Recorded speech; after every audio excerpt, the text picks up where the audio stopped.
Olá, começamos aqui mais um AlphaCast, o podcast do Alpha Júris. Deixo meus agradecimentos à editora e livraria De Plástico aqui de Belo Horizonte, à Câmara de Conciliação, Mediação e Arbitragem também aqui de BH, o IDPJus, Instituto de Direito e Processo e Justiça do Rio de Janeiro e a Minas do Sul Cafés Especiais. E para conversar com a gente aqui hoje, temos um grande prazer, uma enorme honra, a Cacá comunga dessa ideia comigo também, o Luca Creito, que é um grande amigo nosso, professor, palestrante, delegado de Polícia Civil aqui do estado de Minas Gerais. Eu tenho o primeiro livro dele, intitulado Por Cá de Quê? Coisas que eu não queria esquecer, e tem um segundo livro, que eu ainda não vou falar o nome, a gente vai falar aqui no transcorrer desse nosso bate-papo, para ele trazer para a gente aqui um pouquinho de como foi desenvolver e escrever esse livro, a narrativa, como que ele aborda, o que ele aborda, e para a gente falar um pouquinho aqui hoje também sobre questões atinentes à carreira do delegado de polícia, os desafios, enfim, as inúmeras aventuras e casos, e falar também um pouquinho sobre os desafios, sejam eles legais e procedimentais, acerca da investigação dos crimes de homicídio. Então, Luca, eu te agradeço mais uma vez pela presença, disponibilidade de tempo para a gente trocar essa ideia aqui de maneira bem fluida, como tem sido os nossos podcasts. E, Cacá, a palavra é sua também para falar qualquer coisa que você quiser no início. Eu queria agradecer demais a sua presença, eu estava super ansiosa para isso acontecer. O Lucas é uma pessoa que desde o primeiro dia que eu conheci, foi numa palestra, eu cutuquei o Darcy e falei, nossa, verdade, a gente precisa dele pro Alpha Júris. E aí eu não consegui nem ouvir, que eu falava, Darcy, mas tem que ser ele. E assim, eu te admiro pelo fato de você ser escritor, pela forma de você escrever, pelo entusiasmo. Te admiro como professor, meus alunos, muitos alunos meus foram os meus alunos seus e todo mundo te adora. Te admiro como delegado, porque é uma profissão, para mim, muito dura, muito penosa, muito perigosa. Eu tô desesperada que ele não veio armado. Eu fico pensando assim, meu Deus, como é que uma pessoa pode sobreviver, vai sair ali. Então, pra gente aqui, é uma honra tão grande você estar aqui com a gente, que gostaria que você viesse sempre. Quando tivesse vontade de falar, olha, eu tô querendo ir. Porque eu te acho genial, eu sempre te achei, né? E agora vindo aqui poder contar esses casos, para contar dos livros. Então, muito obrigada pela disponibilidade. A gente sabe que a delegacia tá assim, você precisa daqui a pouco sair correndo. Você veio de um curso, semana passada você foi convidado, você não pôde vir em razão do curso que você estava fazendo em São Paulo. Então, a gente sabe que o seu tempo é muito escasso e ainda assim você teve esse carinho com a gente para poder vir. Obrigada. Hubert. Não, eu só tenho a agradecer o convite, adorei muito, sempre que precisar a gente está por aqui, e desde que eu conheci vocês na palestra, foi ótimo, foi uma palestra que eu mais ganhei dinheiro na minha vida, milionária. Porque eu entrei na palestra, eu não tinha emprego, saí de lá com 2 empregos, com convite para ir para o Alpha Júris, porque eu dei a palestra era Mulheres em Exílio, né, que eu falava da questão do feminicídio. Sim. Aí eu falava um pouco da Ilíada e tal, e aí saí de lá com um emprego na Faculdade de Sabará, que o pessoal me convocou. O doutor Monteiro também, que é ex-chefe de polícia, chegou para mim e falou, por que você não dá aula na Cadepol? Eu falei, não, eu sou até aprovado no concurso. Aí eu sempre brinco assim, foi a palestra que eu mais recebi dinheiro na minha vida. Então tá ótimo, sabe? Se quiserem me chamar para outras palestras para ganhar dinheiro, pode chamar. Sem dinheiro também pode? Porque às vezes a gente precisa. Pensa nessa parte, cobrinha. Pode ficar tranquilo que eu sou escritor, eu tô acostumado a fazer coisas que não dá dinheiro, sabe? Tá tranquilo. Normal, né, padrão? Normal, padrão. Mas, ô Luca, bom, obrigado então pela presença, tá, mais uma vez, e até para o pessoal, a gente introduzindo aqui, abrindo a nossa conversa, se você puder contar para a gente, resumir aí um pouquinho essa sua trajetória, até ingressar nos quadros da Polícia Civil também, por onde já passou, alguns desafios, para depois a gente entrar um pouquinho aqui no nosso tema, falar do livro também, que eu acho bem interessante. Obrigatório, né? Dos dois livros. Claro, com certeza. Claro. Com certeza. É porque tem esse mais recente. E das histórias, né? Porque essas histórias que eu acho... Essas que são as atrativas. Quando eu fui levar uma turma de alunos meus, uma turma minha, né? Lá na delegacia de homicídios, eu estava esperando, eu já estava querendo que tivesse dito, né? Aquele aparato todo. Fui ficando um pouco frustrada, porque não é aquilo que a gente espera, mas foi extra. Aí, quando a gente chegou mesmo na palestra, na atuação que teve lá, foi extraordinário. Os meninos deliraram, né? Então, eu quero ver se eu consigo levá-los, agora as outras turmas também. Então, essa parte da história, porque é quando a gente consegue materializar muito.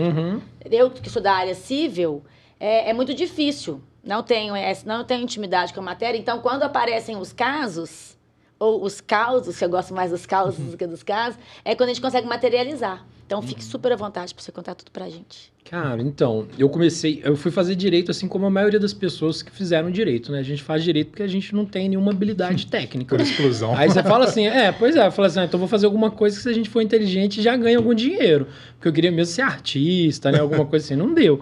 E aí eu fui fazer direito, eu era técnica em eletrotécnica, em automação industrial.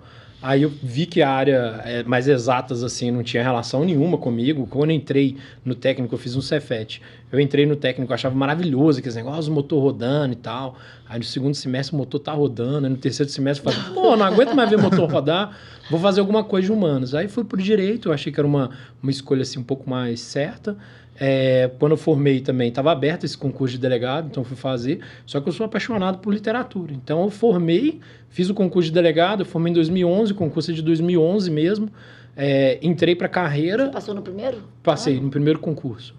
Na verdade, assim, eu fiz um outro concurso no meio do caminho, porque como eu não tinha feito concurso, eu falei assim, vou fazer um para ver como é que é. Então, estava aberto o concurso de delegado, ia ser em dezembro, e estava aberto um para procurador municipal. Só que o delegado, na época, ganhava bem mais. Hoje em dia, eu acho que deve ganhar bem menos. Mas tá, brincando. Mas aí eu fui fazer, eu falei assim, vou fazer um outro concurso para pelo menos sentir o clima, né? Mas estava estudando para o concurso de delegado. De procurador, passei nem perto, procurador municipal. Passei muito mal. Mas aí eu estava focado no de delegado, por ter família também de policial, né? Então, eu formei, fiz a Cadepol em 2012. Em 2013 eu tomei posse, né? Porque na época a gente só tomava depois a Cadepol. E no próprio 2013 eu fui fazer faculdade de novo, né? Aí eu fiz Enem de novo, entrei, né? Fiz letras, aí eu formei em letras também. Então, assim, o direito... tem um escritor que eu gosto, chama Tânia Tchekov, aí ele falava assim, que ele era casado com a medicina, mas ele tinha uma amante bem safadinha, que é a literatura. A minha é a mesma coisa. Sou casado com direito, mas eu adoro a literatura, então é a minha paixão, sabe? E aí, nessa carreira aqui, já estou aqui, né, 11 anos, trabalhei em Santa Luzia, trabalhei em Sabará, e já tem quase 4 anos que eu estou trabalhando agora com homicídio, que é um crime fascinante, né, de você trabalhar. É uma tragédia social, eu sei que eu faço parte das tragédias sociais de diversas vidas, só que é extremamente prazeroso trabalhar numa delegacia de homicídios, né? Extremamente. Aqui em BH. Aqui em BH. Na Antônio Carlos. Sim. Ali não é porque tem a igreja Lagoinha, né? Ele é de Lomberens, né? É do lado da Pedreira Padre Lopes. Sim.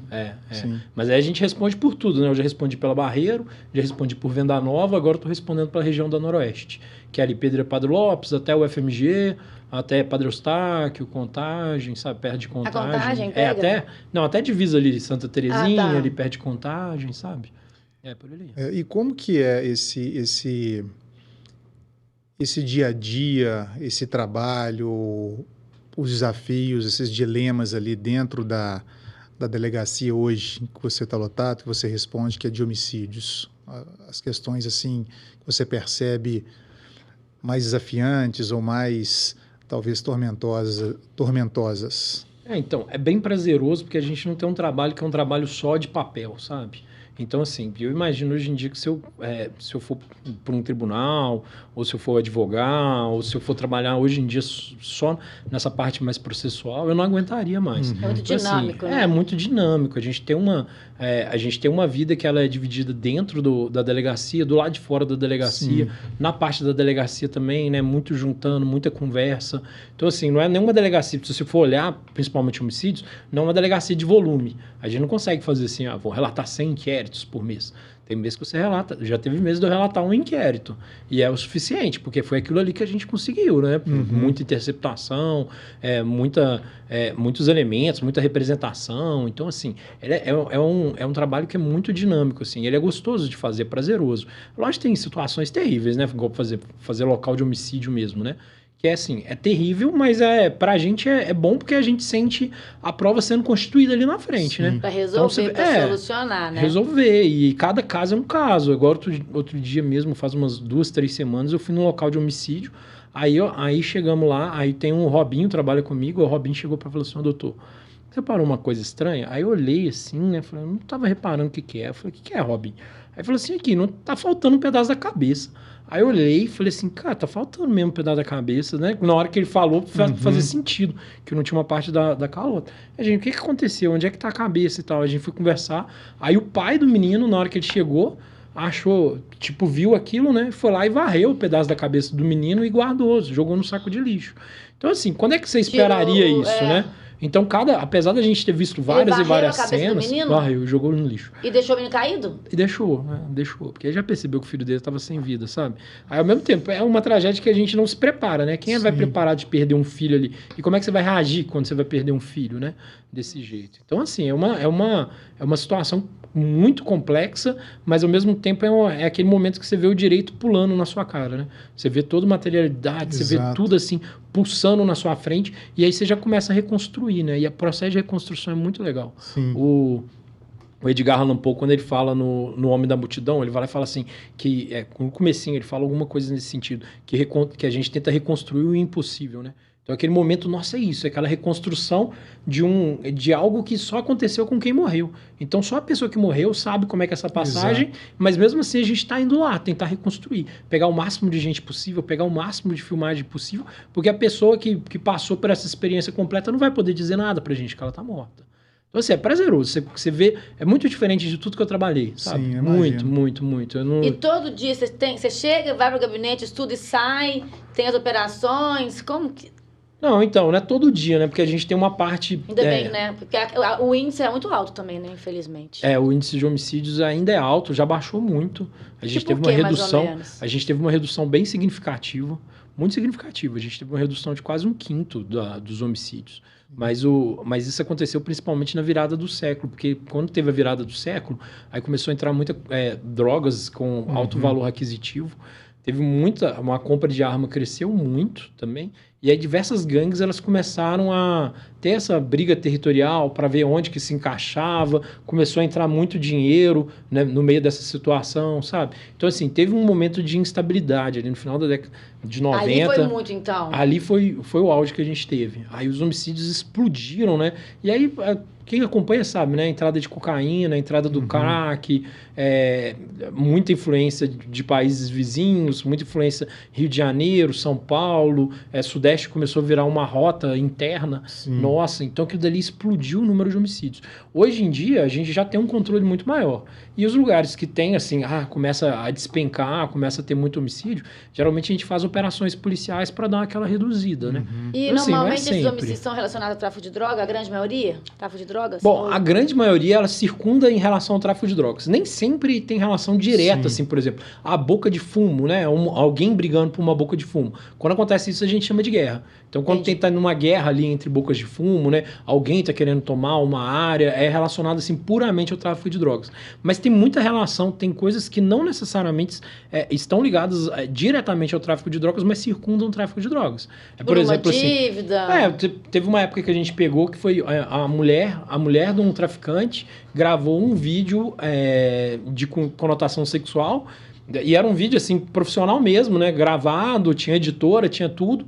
E o traficante vizinho, né? Da gangue vizinha, descobriu. E aí ele baixou num site pornográfico. Tanto que a gente foi na corregedoria um monte de vezes. Porque a gente tinha que ficar entrando no site pornográfico direto. Porque eles ficavam se ameaçando pra não ficar entrando, no site pornográfico. E a corregedoria indicava, né? Falava assim, vocês estão entrando no site pornográfico. De vez em quando a gente caía até na nossa internet. Mas a gente ficava lá dando F5 no site pornográfico que eles falavam. Tipo assim, eu vou pegar, sabe? Sei lá o quê. Sim. Então, assim, a guerra, essa confusão toda começou por causa disso. E aí teve homicídios consumados e tentado, e foram 16.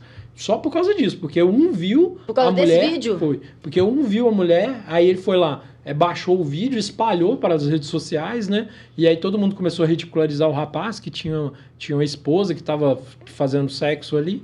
E aí foi desencadeando um monte de morte. Foi pulando morte para todo quanto é lado. Então, assim, é relacionado ao tráfico?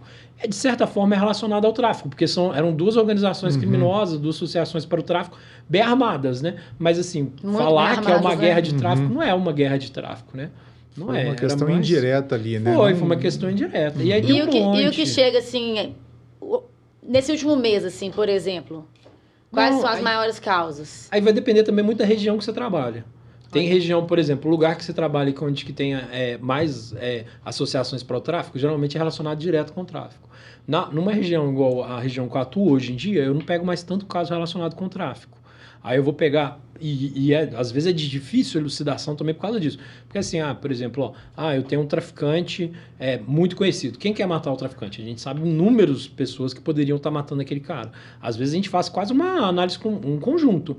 Quem é dessa gangue aqui que morreu? Quem é dessa gangue aqui que matou ele? Sobrou, né? E a gente vai lá e vai vinculando. O próximo a morrer talvez seja esse daqui. A gente tem esse tipo de controle, assim, até para tentar evitar os homicídios. Agora, quando começa, quem matou a professora da escola? E o médico? O que aconteceu? E tem várias pessoas que têm vidas paralelas, igual de vez em quando. Já peguei mais de um caso de drag queen, que fazia show no período noturno e a família não sabia que fazia show no período noturno. Então, até pra gente começar a investigar é difícil, porque a família não tem conhecimento, né? É aquela vida, a gente sabe, às vezes, até o autor, mas às vezes não sabe nem a motivação, aí a família também não consegue auxiliar. Teve um rapaz que a gente até fez, que a mulher dele não sabia que ele se transvestia, então ela não tinha noção, ela achava que ele ia para uma boate, né?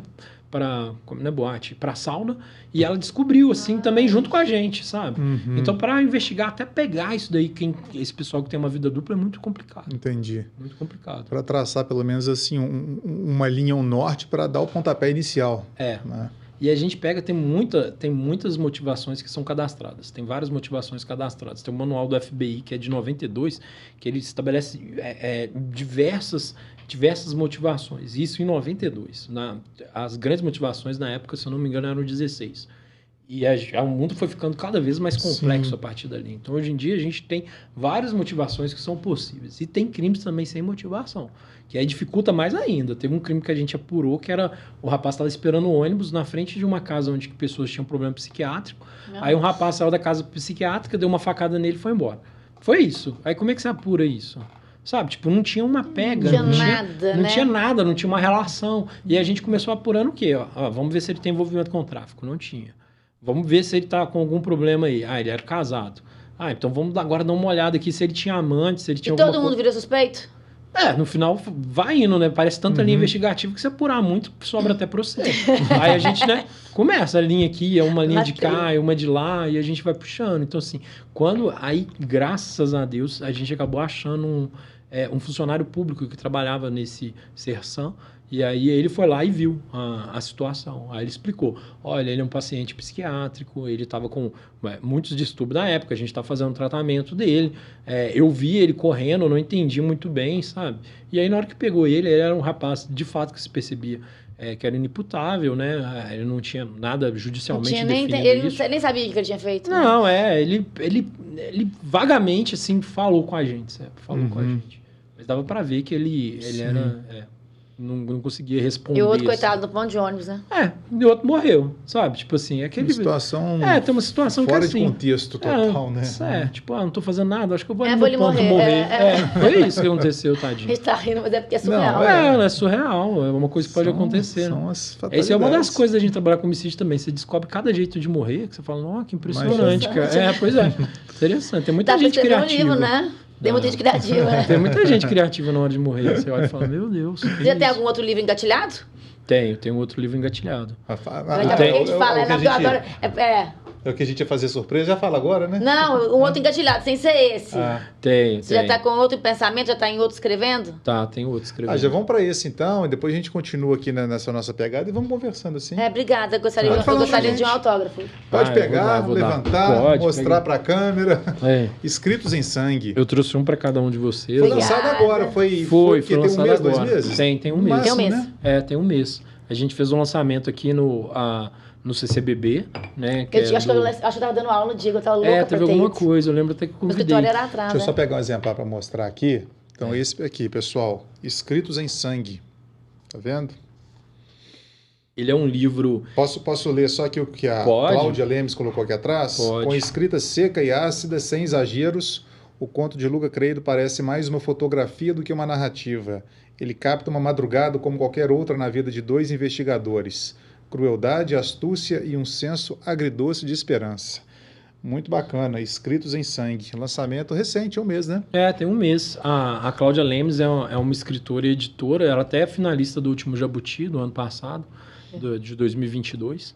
Aí eu pedi para ela deu uma olhada também, porque eu também faço a revisão dos livros dela, que é uma das coisas que eu faço. Mas o Escritos em Sangue eu fiz um lançamento. Aí eu fiz várias etapas de lançamento, que eu ia fazer um lançamento aqui e um em São Paulo. Aí no meio do caminho pediram para fazer um lançamento lá no FMG. Aí acabou que eu fiz um lançamento no FMG aqui também. E agora esse final de semana eu tô indo no SESI também, porque os meninos do SESI adotam tanto por Cadiquê, quanto eles estão adotando também um dos contos aqui que é Manchas. Aí esse conto aqui que chama Manchas, ele é um conto sobre uma mulher que anda na delegacia desaparecido e estava lutando para fazer o luto do filho dela, só queria achar um corpo para poder enterrar. Então, assim, não são casos... Se você olhar e falar assim, Lucas, isso daqui são casos que aconteceram. Não, são casos que aconteceram. Mas, logicamente, o meu trabalho me inspira isso aqui, né? Sim. Então, você dá uma olhada, você vê, você vai lá, você sente o local, né? E o gostoso da literatura, que eu acho, é isso. Porque tem várias formas de você ver a sociedade, né? Quando você vai trabalhar com direito, você vê ela de uma forma mais legalista, né? Você vê ela de uma forma mais... Quais são as normas que devem reger aquela sociedade para ter uma vida em comum. Se você for para olhar para sociologia, você vai pegar uma pegada mais sociológica. E filosofia, uma pegada mais filosófica. E a letras eu acho lindo porque ela pega uma visão poética da sociedade. Então é uma outra forma de ver, né? Então quando a gente começa a gostar de literatura, começa a gostar de ler, você começa a ver as histórias que estão por trás daquilo. Porque eu podia olhar lá, né? Quando eu passei e vi uma mulher procurando pelo corpo do filho, eu podia olhar e falar assim, não, tá, seu corpo do filho não tá aqui. Mas aí qual que é a repercussão por trás disso tudo? Então, são alguns contos que eu tenho. Então todos os contos, assim, se você pegar, quase sempre tem um gatilho de algo que eu vivi, mas não necessariamente é uma coisa que de fato eu vivi, né? Sim. Igual, por exemplo, o último conto é sobre um motim que teve numa penitenciária. Lucas, você teve numa penitenciária que teve motim? Tive. Eu fui cumprir um mandado de prisão e aí na hora que a gente chegou para cumprir o mandado de prisão, os presos botaram Foi cumprir um mandado de prisão na penitenciária? A gente foi cumprir um mandado de prisão, um mandado de busca e apreensão dentro de uma cela, porque o rapaz de dentro da penitenciária estava mandando matar do lado de fora. Então a gente foi cumprir o mandado de prisão e a gente foi cumprir o mandado de busca e apreensão para quê? Para ver se acha algum celular, se achava algum escrito relevante e tal. É muito difícil. E aí ele assim, porque eu sou leiga, ele não é preso, ele já tá lá, mas ele seria preso de novo por conta daquilo? Na verdade, vai ter um outro processo por conta daquilo. É por isso que foi cumprir o mandado de prisão? Isso. Esse cara ele já estava condenado num procedimento. Ele já tinha sido condenado por homicídios. Se eu não me engano, ele estava condenado a 16 anos. Num procedimento lá, no inquérito. Só acontece que a gente tinha outros homicídios que também eram relacionados com ele. Nesse homicídio, propriamente, ele tinha mandado um rapaz que estava dentro da cela com ele. Esse rapaz saiu numa saidinha de final de ano e foi lá e matou o desafeto dele e voltou. A gente apurou, conseguiu visualizar isso. Quem mandou matar foi ele, matou por causa disso.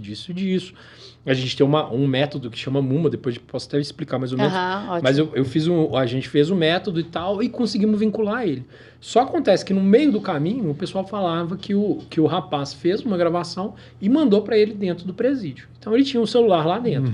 Quando foi cumprir o mandado de prisão, vamos ver se a gente consegue pegar o celular, consegue pegar alguma coisa assim. Esse celular é alterado o tempo inteiro, é difícil a gente conseguir. Mesmo assim, de vez em quando a gente consegue. Então é bom. Alterado assim, eles mudam o chip, é isso que você fala? Não, muda o aparelho. Aparelho. E aí tem um comércio ali dentro, né? Um aparelho passa de cela para cela, é remetida muito fácil. A última vez que eu fui, que a gente conseguiu apurar, eles conseguiu passar pelo sistema de tubulação entre vasos, então um puxava de um lado, um puxava do outro. Você está ali preso há 10 anos, você vai aprendendo as falhas do sistema. E aí a gente foi cumprir o mandado de prisão. Na hora que a gente chegou para cumprir o mandado de prisão e o mandado de busca e apreensão, quando eles viram que era na cela deles, eles pegaram o colchão e jogaram na porta. Então esse motim foi em razão da presença de vocês lá, não foi uma eventualidade? Não, foi em razão da nossa presença. Então ele jogou o colchão e na hora que ele jogou o colchão, a gente estava junto com a Polícia Penal, que auxilia no cumprimento, aí fechou o colchão e eles botaram fogo dentro da cela, com eles lá dentro. Com eles lá dentro. E a gente ficou cercado, porque na hora que pega fogo, né, começa a se espalhar, aí tem que começar a soltar os presos também. Porque senão o pessoal das outras celas poderiam ser atingidos pela fuligem, por aquilo de tudo, né? Então a gente tava no meio daquela confusão, sabe? Então assim, é isso que tá no meu conto? Não, não é bem isso, eu extrapolo isso daqui. Mas a ideia veio dessa. E aí, se acontecesse um motim e a gente estivesse aqui dentro, como é que a gente sairia dali? Então eu vou lá e tacei o meu conto nisso. Ah, foi muito mais tranquilo? Ah, foi muito mais tranquilo. Mas também não vou te contar. Você não vai parar para ler um conto que a gente falou assim, a gente jogou spray de pimenta, jogou um gás lacrimogêneo, aí todo mundo saiu tossindo, a gente para de tossir, sabe? Acabou. E aí, esse na vida real foi como? Que acabou? Não, esse da vida real foi isso. A gente pega, o pessoal da Polícia Penal já é um pessoal que trabalha, já é bastante especializado nisso. Eles forçaram, conseguiram tirar a cela, né? Para tirar o colchão que estava ali, né? Apagaram o incêndio. Não, e eles são tão que se deixasse pegando fogo, morria todo mundo queimado. Eles, inclusive. Eles não têm medo, né? Não, mas a questão é o seguinte, eles precisam de 10 minutos.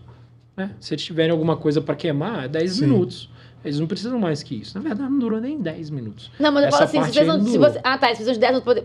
Se vocês não tivessem tomado nenhuma medida, eles iam morrer queimados? Não, eles iam apagar. Não, eles provavelmente iam apagar. Eles fazem, e geralmente eles fazem, nesse caso, eles fizeram um incêndio por fios que eles já tinham desencapado. Então eles foram lá tudo e já pronto, fio, preparado, né? Juntaram fio, queimaram alguns papéis lá, alguns papéis que nem nos interessavam para essa investigação de homicídios. O celular a gente não achou por causa desse sistema. Então, assim, eles precisam de pouco tempo. Sim. Nesse caso ali, precisava de muito pouco tempo. É coisa de 2 minutos, alguma coisa assim. Mas aí tem toda a repercussão. E aí teve que liberar todo mundo? Tem toda a repercussão. Tira todo mundo da cela, bota todo mundo, né? Fala para todo mundo ficar nu, né? Para fazer revista. Aí faz a revista de um por um, se veste, vai pegar sol, né? Para ver se tinha alguma coisa. Aí tira todo mundo que tá lá dentro. Spray de pimenta, né? Gás lacrimogêneo. Porque, assim, a gente também não pode colocar nossa vida em risco. Então, a gente tem que fazer de algum jeito para o pessoal liberar aí passada pra gente. Então, às vezes, tem que colocar um gás de pimenta, né? Um gás lacrimogêneo, alguma coisa assim. E tem gente que não quer, né? Tem gente ali cumprindo, querendo cumprir quietinho para poder resolver a vida dele e sair, né? Não, tem muita gente. E tem várias vezes também que a gente vai cumprir e não acontece nada, né?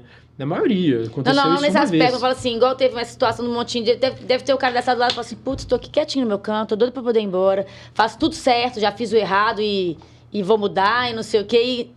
E acaba tendo que se envolver numa situação dessa porque o outro foi lá e... Tem. Já melhorou muito, assim. Em 11 anos que eu tô na polícia, sabe? Teve uma modernização dos presídios gigantesca. Tipo de quê? Uma valorização. Está trazendo um controle maior interno ali dos policiais penais, uma segurança de trabalho mais diferenciada. Até uma profissionalização. Porque, por exemplo, quando eu entrei, tinha presídios com muitas pessoas, muito acima do... Ainda tem, né, uma superlotação significativa. Só que além dessa superlotação significativa, a gente tinha também um efetivo muito baixo. Então tinha coisas absurdas de, tipo, ter 3 pessoas para fazer um plantão noturno, sabe? Coisas assim... ridículas mesmo, sabe? Então, hoje com a Polícia Penal, com a valorização da Polícia Penal, teve uma profissionalização muito grande. Eu tenho muitos alunos que fazem, que o propósito de vida deles é a Polícia Penal. Não, e é engraçado também que até nisso, eu acho que principalmente quando a polícia começou a ficar um pouco mais midiática, né? Hoje em dia a gente conhece muita gente que está entrando na faculdade para virar delegado, para virar investigador, para virar perito, sabe? Tem muita gente, essa turma nova de escrivães que trabalham comigo, tem pelo menos 2 lá da Cadepol que acabou em dezembro. Entraram 5, 2 já tinham feito mestrado na área pericial, sabe? Então, assim, era o cara que é apaixonado por isso mesmo, quer trabalhar. Não sei se é CSI, não sei se é aquela novela da Bibi, aquela criminosa, sabe? Mas tinha alguma coisa assim. É uma situação que, como você colocou, né? Muitas vezes fica muito midiático e teve um ganho muito grande de mídia nesse sentido também, né? E até com a questão aí do crescimento das redes sociais, então vai ficando uma coisa muito romanceada, e que não está errado. Mas muita gente também vai com aquele impulso, vendo só esse lado. E tem aquele lado também de desafio, aquela parte da burocracia, aquela situação que você se depara com questões que você tem que voltar para si, fazer uma limpeza, acho que uma higiene mental, cuidar dessa saúde também, para continuar desenvolvendo um bom trabalho. Não é só aquela parte bonita da televisão, da guerra e saímos heróis aqui também, né? O outro lado, ele talvez a pessoa tem que ser mais apaixonada e vocacionada para encarar aquele outro lado, aquele que não é o midiático, digamos assim. A gente sempre fala assim que o concurso da polícia é uma coisa que é para quem é vocacionado. O ideal não é entrar um cara assim, porque a gente entende, por exemplo, eu sou concurseiro, e aí eu vou fazer o concurso às vezes que eu passar, ou vou fazer um concurso pensando em outro concurso, sabe? Na polícia eu acho que não é o ideal. Assim, né? Não é o ideal. A pessoa vai porque ela sempre teve esse sonho, esse dom. E é uma coisa, eu dou aula na Cadepol, eu sempre falo com o pessoal da Cadepol, falo assim, ninguém te obrigou a estar na polícia. Eu entendo perfeitamente que você queira outro concurso, além de se tornar policial. Ainda mais nessa, né, que a gente tem hoje vários concursos. Mas uma coisa é certa, se você for para minha delegacia, você não me atrapalha. Porque tem muita gente que a gente pegou que era assim, completamente sem vocação. A gente vê em qualquer lugar, né? Assim, quando eu trabalhava no fórum também era a mesma coisa. A pessoa estava ali, mas achava que aquilo dali era só um trampolim. Aí levava, aí qualquer hora que dava um mole, você vê ele estudando para outro concurso, de né? aberto.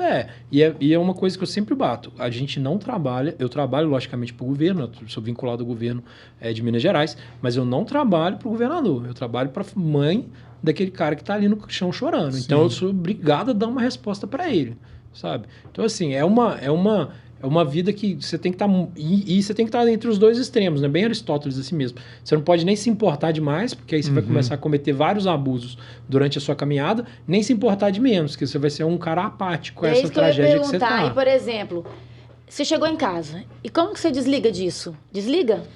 Não, então, tem hoje, depois de 11 anos, porque eu fico imaginando assim, com criança, eu acho isso...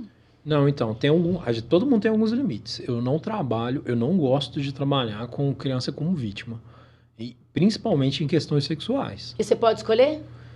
Não é que a gente pode escolher. Tem, por exemplo, se você trabalhar numa delegacia diária, vai ter. Entendi.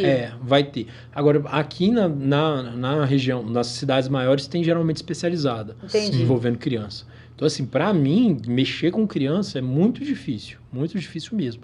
Tanto com criança quanto idoso. É muito difícil. Eu admiro muito quem faça isso.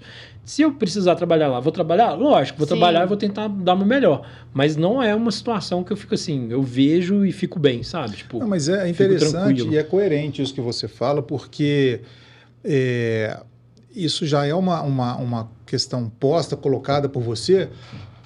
Perdão. E dentro da polícia isso vai tendo esse redimensionamento e você vai buscar essas áreas, porque se você entende que é um desafio maior, e não que você não faria, mas se é um desafio maior e você pode optar por atuar aqui e não ali, né? Estou no homicídio aqui, mas não estou lidando com crianças vítimas de abuso sexual ou idoso, quer dizer que eu vou fazer o melhor, você vai fazer o melhor trabalho aqui, você já está trabalhando, inclusive, esse seu distanciamento para ter um trabalho mais efetivo, mais técnico, mais profissional, mas como você disse, sem se importar de menos. Porque a gente pode ser influenciado. Se tem uma coisa que, isso aqui eu vou pesar a mão, eu tenho que ter consciência que eu vou pesar a mão e me colocar em uma outra situação para que isso não aconteça. A gente falou aqui um pouquinho antes, né, de imparcialidade, isenção, distanciamento. E aí, porque... Eu não tenho, eu acho admirável, mas eu não tenho a menor condição emocional. Nenhuma. Seja por um descontrole que eu vou querer, não. Você também sabe. Né? Tipo assim, nossa, matou, eu quero que morra. Entendeu? Comigo seria nesse aspecto. E, por outro lado, também, de ser uma vítima criança ou uma pessoa que não tem nada a ver com a história, que eu acho, na minha cabeça, falando isso, que eu tô falando mesmo, vamos supor assim, morreu um traficante. Não morreu. Morreu uma pessoa que estava trabalhando, estava no ponto de ônibus, não, morreu.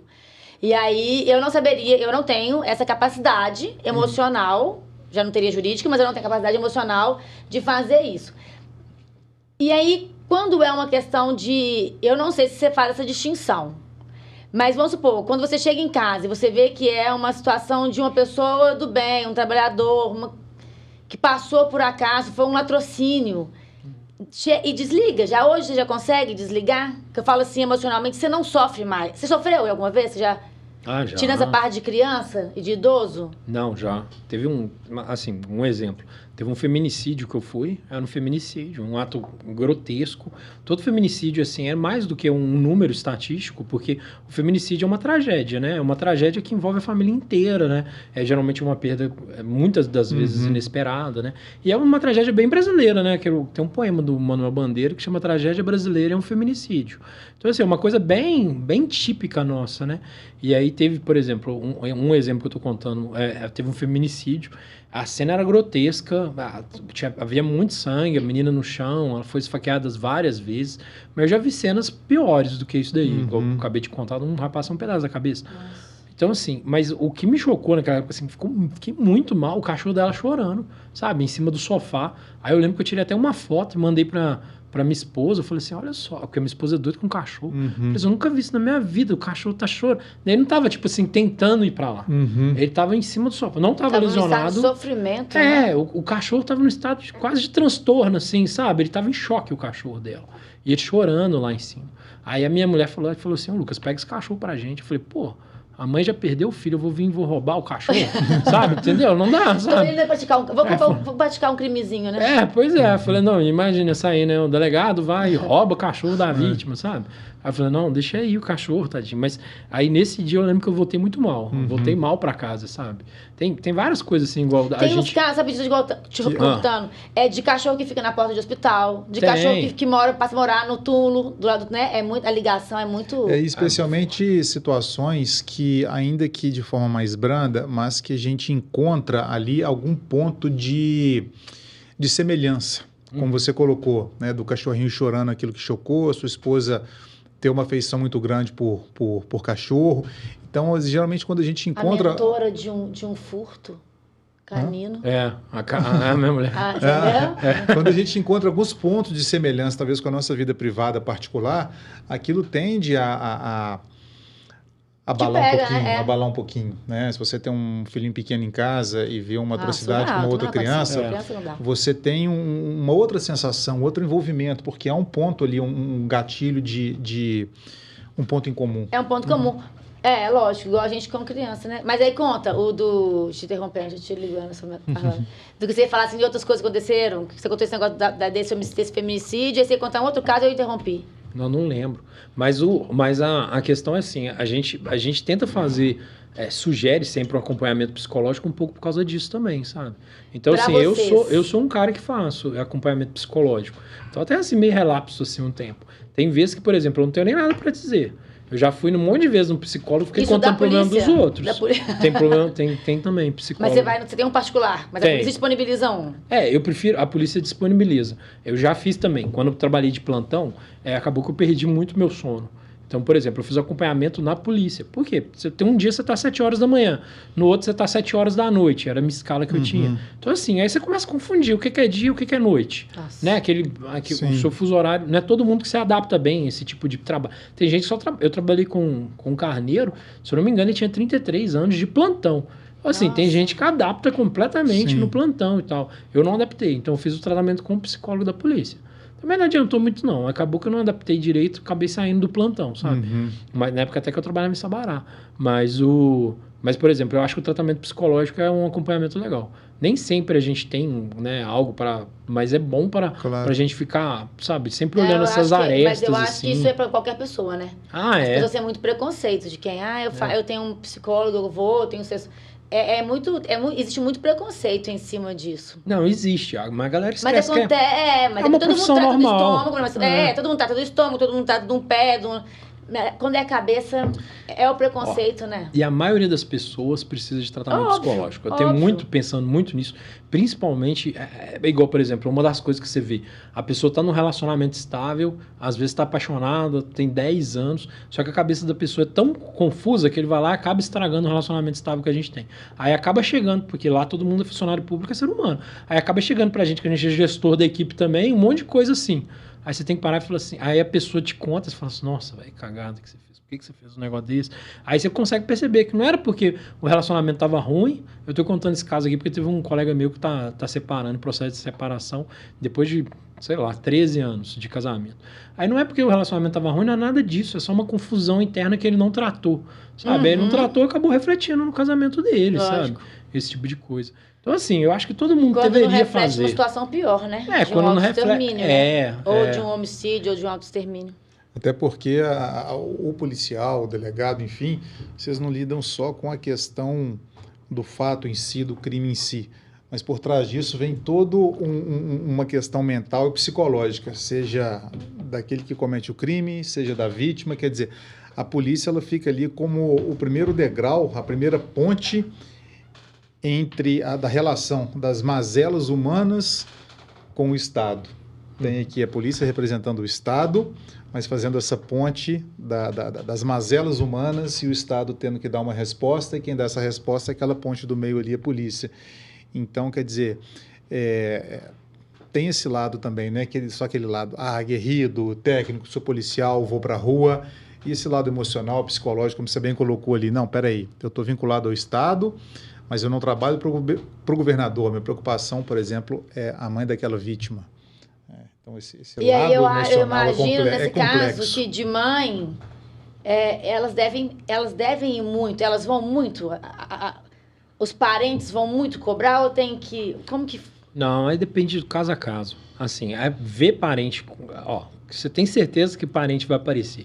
Você apreendeu o carro caro da vítima, aí o parente aparece. O carro? Ou então, geralmente se tem uma questão patrimonial envolvida, tem mais, tem uma presença muito grande ali, né, nos estágios iniciais.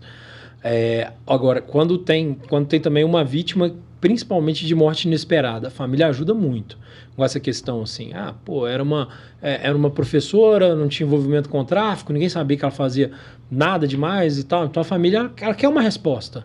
Agora, tem várias vezes que a pessoa já é envolvida, já está num grupo de risco ali. A família já parece está esperando por aquilo, isso, né? Anteriormente a família já aceitou. Às vezes, nesses casos, são mais difíceis. Vira um alívio para a família, na verdade. É igual a gente vê assim, uma mãe falar assim, por favor, prende o meu filho, porque ele é viciado.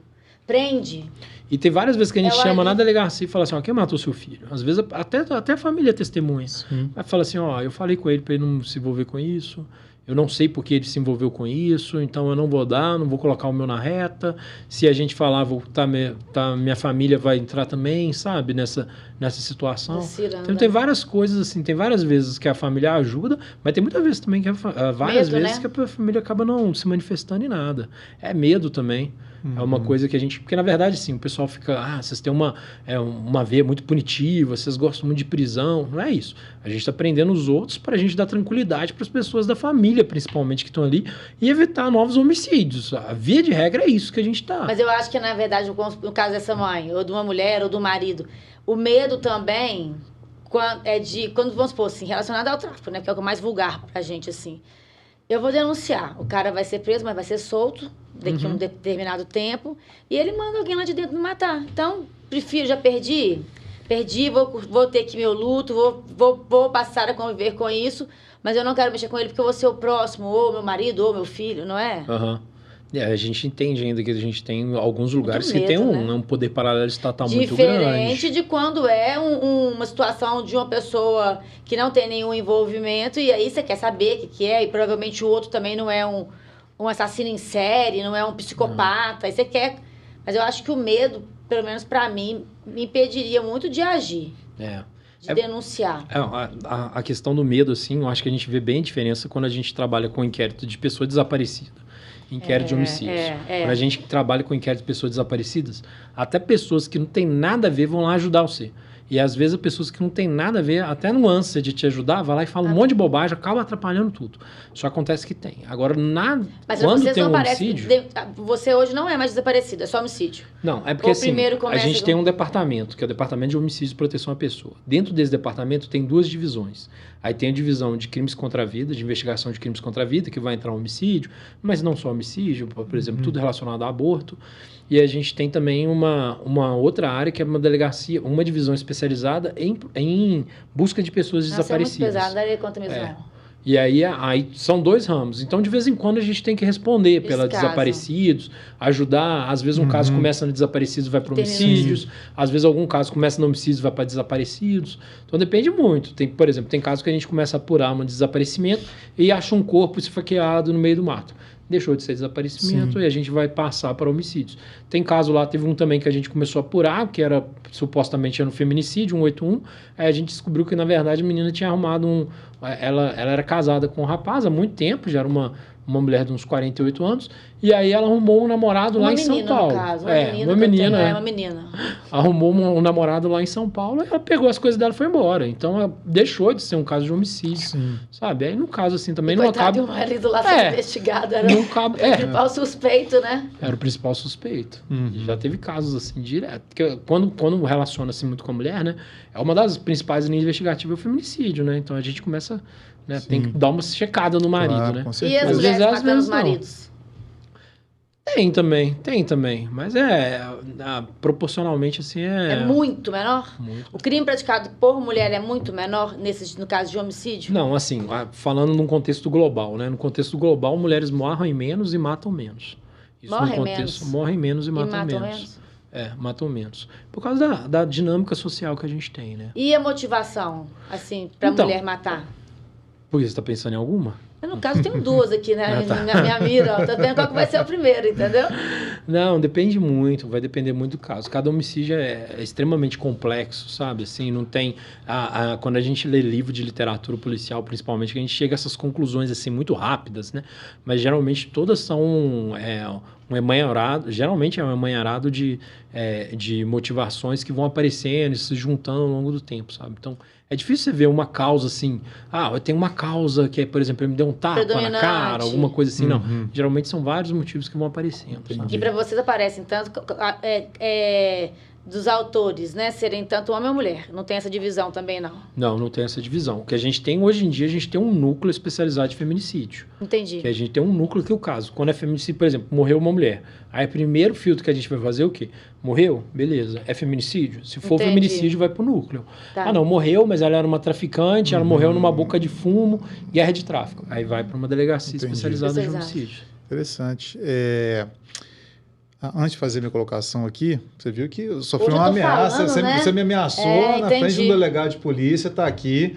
Gravado. Qualquer movimento que eventualmente um dia ela venha em minha direção suspeita, eu vou me valer de uma legítima defesa putativa aqui, já estou resguardado e está gravado. Eu aprendi hoje que existe o direito penal do amigo. E tudo bem que está envolvido com o crime de colarinho branco, mas olha, é quase um colarinho branco, entendeu? Se vira para me ajudar. Mas vem cá, Luca, e assim, como regra geral, né, no panorama geral, quando vocês dão aquele pontapé inicial, enfim, aconteceu um homicídio, vocês tomam ciência disso, o primeiro passo que vocês, assim como regra, dão para iniciar essa investigação, ou os primeiros obstáculos ali que vocês têm que vencer, se há algum obstáculo padrão que eventualmente dificulte ali as questões procedimentais, legais que você tem que atuar, você tem mais ou menos assim esse panorama de...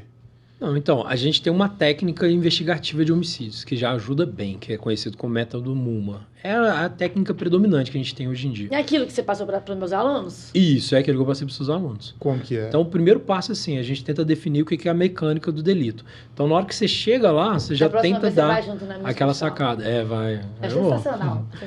Ganhou um dinheirão com ela, você tem que ver. Aí, o primeiro passo é isso, a gente definir o que é a mecânica, o que aconteceu naquele local. Porque na mecânica, no local ali, já vai resolver muitas situações. Então, por exemplo, tem vários casos que o local ficou muito conhecido, como Suzano von Richthofen, por exemplo, né, que eles fingiram um latrocínio ali. Sim. O local já deu uma mecânica completamente diferente daquilo que estava sendo divulgado, né, pela principal envolvida. Então, assim, o primeiro passo é esse, né, você vai dar uma olhada numa mecânica. Depois de você olhar essa mecânica, você tenta geralmente olhar os últimos passos da vítima.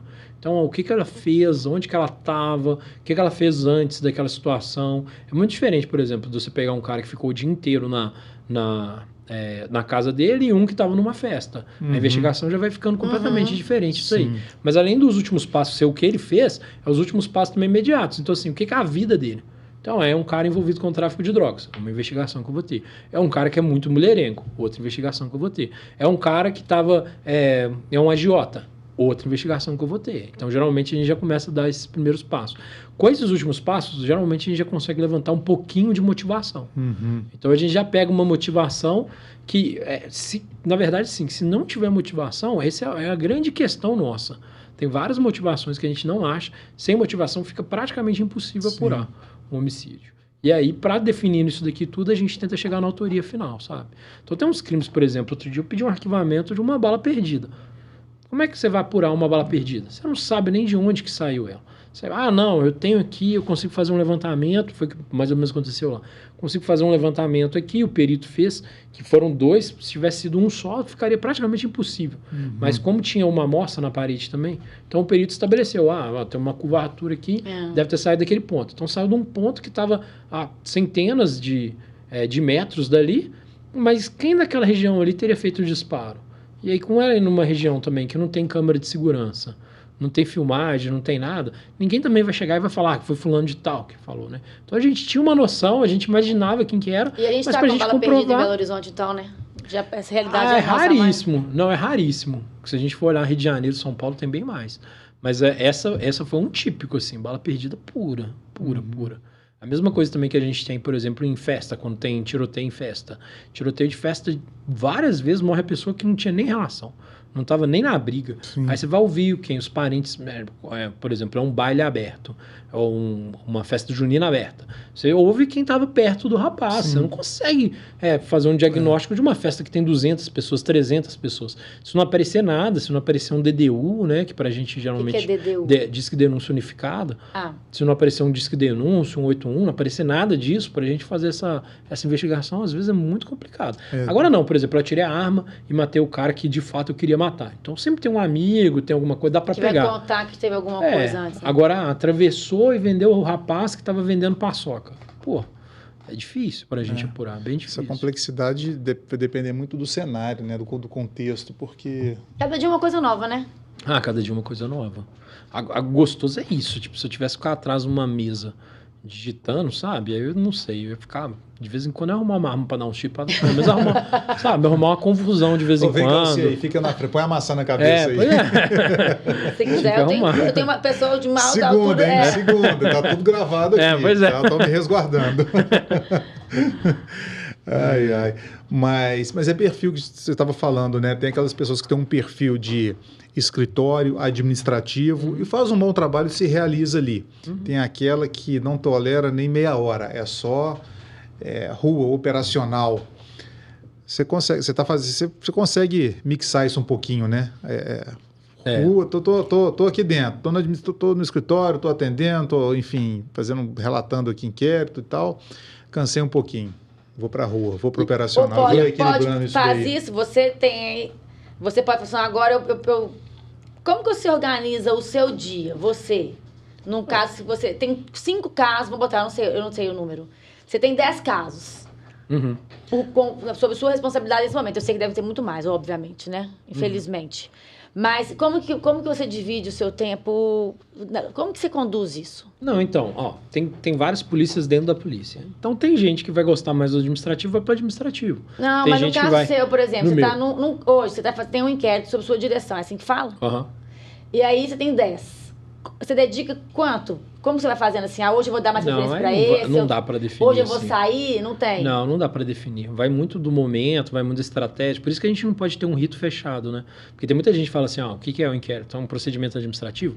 Mas como é que a gente vai ter um procedimento administrativo, sendo que nem todas as fases são iguais, sendo que a gente não tem, por exemplo, um POP operacional de uma investigação. POP, procedimento operacional padrão de uma investigação de homicídios. Não tem. Por quê? Porque, apareceu um cara na frente da delegacia hoje querendo falar. Isso acontece direto. Apareceu Eles aparecem? Aparece. Apareceu um cara lá que chegou pra gente e falou, vou falar porque eu vou fugir. Então, beleza, fala e você foge. Cada um na sua. Aí foi lá e falou, né? Ele era um traficante, contou a situação do homicídio, desapareceu. A gente perdeu, né? No caso, a gente fez a oitiva gravada, porque ele já tinha informado pra gente que ia fugir. Logicamente que eu não perguntei durante a oitiva. Você vai fugir? Não vai? Pra onde? Né? Pra onde você vai, né? Lógico que não. É um cara que estava completamente com medo daquilo que vai acontecer. Então, assim, é completamente dinâmico. Não dá pra gente apurar. Foi essencial nesse caso? A oitiva dele? Foi essencial. E depois a gente entrou com um pedido de Provita, que é proteção à testemunha, e aí ele ganhou um Provita, ele foi assegurado e ficou um bom tempo no sistema. Hoje em dia eu não sei onde é que ele está. Eu fico pensando assim, um traficante que tem uma proteção judicial também, é muito... Pro meu caso ele tem, assim, a gente está protegendo uma prova nossa também, né? A gente está protegendo até em prol do inquérito policial e em prol daquela vida que tem ali. Mais ou menos que dura isso? Ou pode ser que você para sempre? Vai depender de caso a caso. Entendi. Depende de caso a caso. Você vai ter que olhar. Poucas pessoas conseguem ficar muito tempo Ele entrou para esse Provita? Entrou. Entrou. Esse caso especificamente entrou. Podia ter sido endireitado, né, nesse meio por exemplo, tempo. teve um homicídio essa semana, que aí apareceu um advogado falando assim, ó, a gente não tinha uma linha investigativa, e o advogado apareceu lá e falou, ó, foi meu cliente matou, ele tá querendo vir cá para colaborar, porque foi uma legítima defesa. Então não é uma coisa que dá para eu esperar, tipo, aí ele vai lá agora de tarde. Não é uma coisa que dá para eu esperar. Sim. No começo da semana eu ia imaginar que o cara ia aparecer querendo confessar um homicídio na minha sala. Sabe? Então, assim, acontece. Então, várias coisas. E, na verdade, a confissão é porque ele quer algum benefício. Não, nesse não? caso, o que ele está querendo sustentar, pelo que eu entendi conversando com o porque advogado, quer é uma botar legítima linha de defesa. Uhum. Ele vai fazer essa linha investigativa dele de legítima defesa, porque, de fato, pode ser que aconteça, né? Porque foi uma briga num bar, um disparo de arma de fogo para cima. Então, o que o advogado, né, numa conversa prévia assim, que a gente teve com ele está tentando alegar que o cliente dele tentou pegar a arma do rapaz e acabou atirando no rapaz. Pode ser uma linha investigativa razoável, sabe? E até também para sair um pouco, né, de um eventual pedido de preventiva também. Opa, peraí, eu não tô sumido. Vim aqui, me apresentei, enfim, aqueles requisitos. Aí entram outras questões também. Né? Teve um caso assim que foi bem... era um rapaz que estava estudando direito. Aí ele foi, a situação bem parecida, uma briga de bar. Aí ele foi lá na delegacia e aí a gente estava ouvindo ele, era de uma determinada faculdade aqui que eu não vou reportar, mas aí a gente estava ouvindo ele, aí no meio da reportagem, isso não é mentira, aí no meio da reportagem ele parou e falou assim, eu te conheço. Aí eu olhei assim pra ele, né? Porque quando fala isso pode ser uma ameaça, alguma coisa assim. Aí eu olhei assim, meio assustado. Aí falou assim, meu professor indica seu livro por causa de quê? Aí tinha. Que legal. Aí ele foi lá e falou, vocês vão trouxer o livro, você autografa? Aí eu falei assim, pô, lógico que não, né? Eu falei, lógico que não, a nossa relação aqui é profissional, não tem nada contra você e tal, mas eu não vai trazer o livro, né? Tirar e uma aí foto, esse botar no caso... Instagram. Esse caso foi bem isso. Ele queria se apresentar para tentar alegar uma espécie de legítima defesa, sabe? E aí, enfim, já é um caso encerrado, mas eu não sei como é que tá. Não, ele não apareceu no meio da entrevista, ele apareceu na verdade, um parente dele foi lá na delegacia. A gente já estava mais ou menos indo para aquele rumo, só que a gente tinha uma divisão. Aí um parente dele apareceu na delegacia, foi conversar com o inspetor. Esse caso também, se eu não me engano, é o investigador? O inspetor, nesse caso, é o chefe dos investigadores. Vai depender qual polícia que você quer. Aqui que a gente trabalha com o investigador. A investigador tem em cima dele o subinspetor e tem o inspetor. E aí... dessa parte de investigação, o inspetor é o máximo que quem não é delegado chega? É assim que funciona? Porque são carreiras diferentes, né? Não, sim, aí a gente tem mas dessa carreira de investigador, o máximo é inspetor? Na carreira de investigador, o máximo é inspetor. Aí, logicamente, pode ser, por exemplo, agora eu sou inspetor da divisão, sou inspetor do departamento, sou inspetor geral, né? Sou inspetor da superintendência. Aí tem vários locais que ele pode ocupar. Mas é o máximo, assim, que tem. Então, ele chegou lá para conversar com o subinspetor. Ele falou, é o meu primo, eu não lembro muito bem, eu acho que ele era tio. Meu tio, ele matou, meu sobrinho matou um rapaz essa semana e eu quero que ele venha cá e se apresente, e converse com vocês, ele fale. Aí o subinspetor falou, não, beleza, né, traz ele aí pra gente dar uma conversada. E aí ele veio, sabe? Ele veio e conversou lá com a gente. Acontece também. Mas pra gente é bom, sabe? Não é uma coisa... Mas que é muito pulsante, assim. Livro, que é tudo tão... A gente acha que as coisas são mais emocionantes, aí de repente você passa por um... Não, tem muito... Tem caso, mas tem caso também. Quando acontece uma coisa dessa, a gente é grato, né? Sim. Fala que é ótimo, a gente apurou um homicídio desse jeito, sabe? Assim, então tem muito. Tá tendo uma resposta efetiva ali, né? Vai computando, né? A gente tá resolvendo. O êxito é muito grande? Não. O êxito vai depender muito, assim. A gente tem os dados tão atuais, eu deveria, né? A gente pode pegar e tal, mas depende muito de região para região, depende de estado para estado, depende de cidade para cidade. Então depende muito. Tem algumas situações que a gente fica até meio triste de não conseguir resolver, né? Mas tem situações também, tem vários estados que tem aquela máquina compressora, né? Poucos servidores. Não estou falando especificamente de Minas Gerais, mas quando a gente faz essas reuniões em níveis nacionais, a gente percebe que alguns lugares é mais sobrecarregado, alguns lugares estão mais tranquilos. E a nossa polícia continua muito respeitada, né? Isso é uma... A Polícia Civil, principalmente quando a gente faz aqui reuniões assim, sabe, de estados, a gente vê que tem vários procedimentos que a gente adotou que estão sendo adotados no Brasil inteiro. Então, por exemplo, até POP de homicídios foi um dos primeiros que a gente fez. A questão de estatística também, a gente começa a trabalhar muito com estatística de homicídio. Tem vários locais que não tem, entendeu? Então, assim, tem muitos avanços. Eu acho que em 10 anos que eu estou trabalhando no homicídios não, que eu trabalhando com polícia, né, na Polícia Civil, muita coisa mudou mesmo. E essa troca é interessante e importante, né, entre as polícias dos estados, porque... Uma ajuda, né? Exatamente. E obviamente que o Brasil é um país de dimensão continental e talvez aqui em Minas Gerais tenha alguns dilemas específicos. Lá no Acre é um outro tipo de dilema, talvez lá no Rio Grande do Sul, lá em Roraima, dado ali também, né, a questão do desenvolvimento, do estilo de criminalidade, da incidência de determinados crimes em razão até mesmo da disposição ali geográfica dos estados, mas é interessante essa troca. E tem as particularidades, obviamente, talvez um desafio aqui vai ser muito diferente de um desafio lá no Amazonas. Esse curso de som que você fez agora por último, foi super útil, você acha? Foi muito útil. Era de técnica? Ele era um curso, o Instituto Sou da Paz, ele fez uma reunião com as chefias dos departamentos de homicídios do Brasil inteiro. Um convite do departamento do Brasil inteiro. E aí a gente discutiu um congresso de Salvador, que visava a qualificação das estatísticas de homicídio. E ali nessa a gente começou a ideia ficar 3 dias ali para a gente compartilhar alguns avanços e alguns problemas e padronização de procedimentos investigativos. Então, por exemplo, tem algumas coisas que estão em nível globais. Hoje em dia a gente está trabalhando com organizações criminosas que estão indo além do nosso estado, que tem influência em outros países.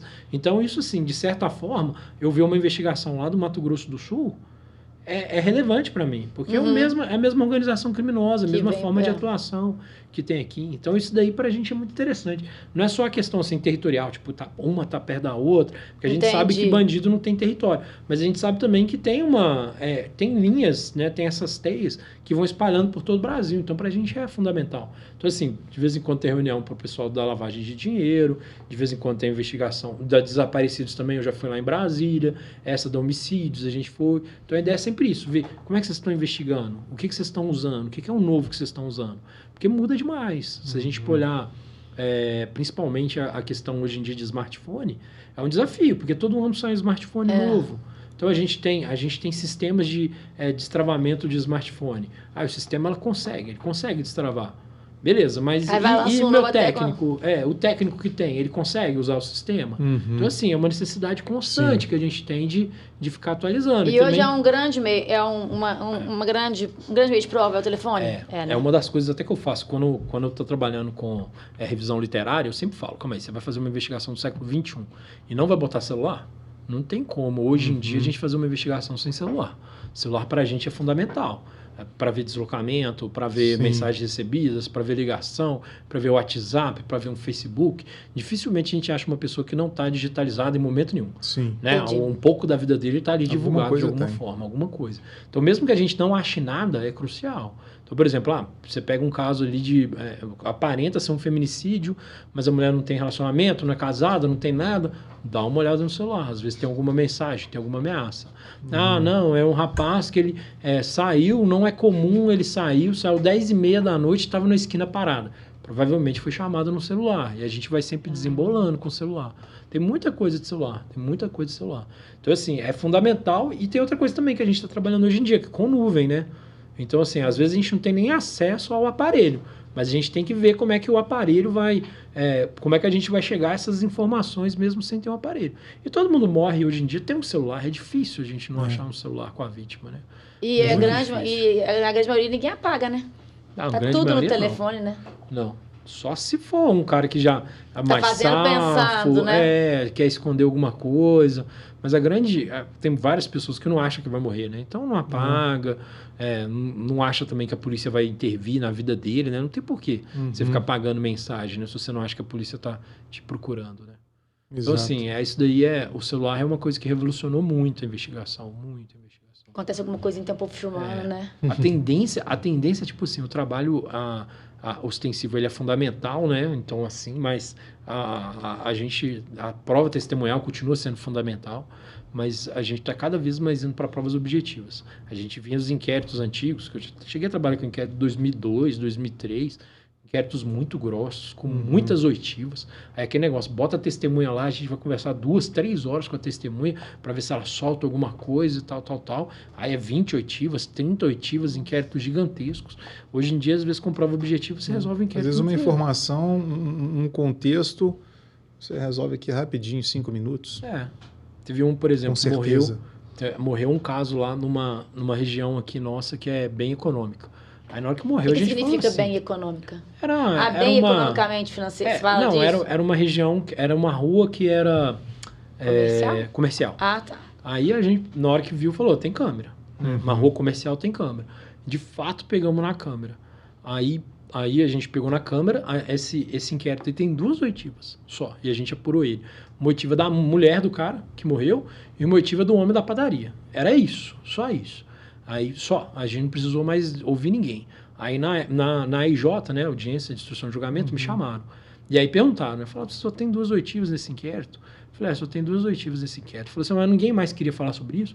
Eu falei, não, tá uma guerra muito intensa na região e eu não queria expor nenhuma testemunha. Eu falei assim, mas se você não expõe nenhuma testemunha, como é que vocês apuraram isso, né? Aí eu falei assim, ó, aqui, quando a gente viu as filmagens, a gente sabia que era só achar o RG desse rapaz. Porque a filmagem mostra o momento exato da execução. Tava passando na rua? Não, ele ficou esperando um carro, o cara saiu do lugar onde que lavava carros, parou numa placa de pare. Esse rapaz, ele sai e vai do lado do carro e começa a dar diversos disparos de arma de fogo naquele cara ali. Então eu tenho a filmagem dele esperando o cara sair. Tem a filmagem dele esperando o cara sair. O cara sai, né, para, ele anda e vai lá e dá os disparos. Só que na época tinha máscara, então a filmagem era muito ruim. Aí a gente falou assim, não, esse cara tá aí esperando muito tempo. Tem uma hora que ele desaparece. Então a gente tem que ver onde que ele tá. Aí a gente foi na padaria. Aí na padaria ele foi lá e tirou a máscara para comer. Aí na hora que ele tirou a máscara para comer, filmagem certinho, gente. E aí o juiz queria mais uma prova? Não, aí era o advogado, né? O advogado estava questionando a qualidade da investigação, né? Aí eu falei, não, tava tranquilo. Tava e aí, bem por que esse aí matou? Aí a gente já tinha uma motivação também, que era um triângulo amoroso. Então, assim, na hora que a gente pegou o RG, viu, eu lembro até, aí ele até falou assim, mas você não fez um reconhecimento? Aí eu falei assim, você não chamou ninguém para fazer um reconhecimento formal, porque de fato não tinha nenhuma testemunha presencial.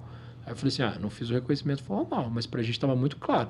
Primeiro com a identidade dele, segundo era um rapaz barbado, e eu falei assim, e ele ainda tem uma cicatriz, e ele estava preso, né, que a gente conseguiu a prisão dele, e estava preso e estava na televisão, né, porque videoconferência. Aí eu falei assim, e ele tem eu falei, e ele tem uma cicatriz no olho lá, que é a mesma cicatriz que a gente fez no procedimento. A gente fez a comparação no procedimento da foto que a gente pegou na padaria, com a mesma roupa, né, e a foto dele que tinha na CNH dele, com a cicatriz, né. Aí quando eu falei assim, ele tem inclusive a mesma cicatriz, então é fácil a identificação. Aí quando eu falei isso assim, ele deu uma tombadinha assim pro lado. E aí o promotor e o juiz só fizeram assim pra olhar a cicatriz, sabe? Eu falei, convenci, tenho certeza. Tava muito na cara. Sim. Então assim, não tem mais isso. Se não tivesse câmera antigamente, aí a gente ia ter que entrar no meio dessa confusão familiar, né? Aí a mulher ia ter que confessar que tinha um amante. A gente não expôs a mulher, já perdeu um filho. Entender, porque eu não sou da área. Isso aí não é tão importante. Não é importante ou é importante? Não, é importante. Mas não é essencial. Nesse caso, importante não. Principalmente pra gente ver motivação, principalmente pra qualificar, se é um motivo fútil, alguma coisa assim.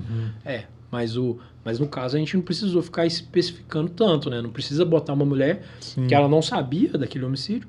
Então não precisou, agora que você estava envolvida? Não estava envolvida e tal, sei lá o quê. Se ela foi ouvida? Ela foi ouvida. Aí não dá pra gente chegar e ficar falando, né? Você tinha um amante, ele era seu amante, colocando situações que seriam irrelevantes ali para concluir o que estava sendo investigado. Completamente constrangedores. A gente tem que ver também uma subjetivização, uma revitimização. Ela não fazia, na verdade, ela tentou separar desse rapaz. Então, assim, eu posso falar também que esse caso já está em trânsito. E o que matou era quem? Não tem nada demais. O que matou era o namorado ou era o marido? Era o amante que eu não aceitava o fim do relacionamento. Já faz uns 3, 4 anos, assim, foi logo que eu entrei no homicídios. E aí é aquela situação que eu falo para vocês. Nesse caso, então, as provas objetivas, por isso que a gente... O problema é que tem um movimento de burocratizar muito a investigação, que é bastante temeroso, assim, que a gente tem. Porque a gente precisa um pouco desses materiais, sabe? E aí, se quiserem burocratizar tudo em relação ao que a gente tem ali, vai sempre... a gente quer uma polícia célere, mas ao mesmo tempo a gente acaba fazendo uma polícia burocrática. Então é confuso. Porque a polícia ainda tem aquela questão assim, a polícia é um cachorro louco que eu não posso soltar nem um pouco, senão vai morder alguém e tal, aquele nível de tensão. Então, por exemplo, uma das coisas mesmo, o CNJ fez uma regulamentação sobre visualização de tornozeleira, utilizar, que de acordo com o CNJ, o ideal seria a gente fazer uma representação para a autoridade judicial, como se fosse uma reserva jurisdicional, para a gente ter acesso à tornozeleira, para ver os dados, onde que o cara está. Vocês não têm?